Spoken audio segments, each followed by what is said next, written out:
This video will demonstrate on how to properly operate the Bonrefresh Tower Sparkling Water Dispenser.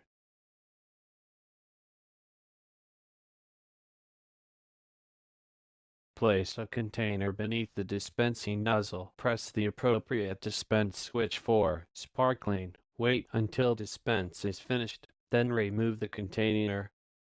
Place a container beneath the dispensing nozzle. Press the appropriate dispense switch for still. Wait until dispense is finished, then remove the container.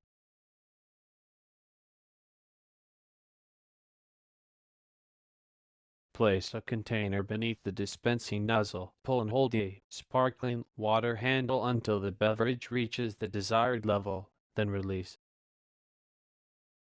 Place a container beneath the dispensing nozzle. Pull and hold the still water handle until the beverage reaches the desired level, then release.